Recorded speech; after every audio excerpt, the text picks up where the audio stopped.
20% ng binabayad nating buwis ay napupunta sa interest ng utang ng gobyerno o 950 billion pesos sa 2026 budget.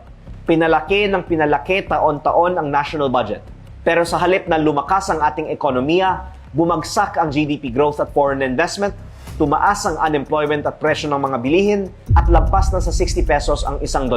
At ngayon, idineklara ng gobyerno na tayo ay nasa state of national energy emergency.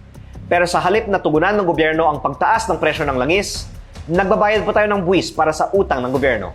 Ang paggastos ng gobyerno ay ang problema, hindi ang solusyon.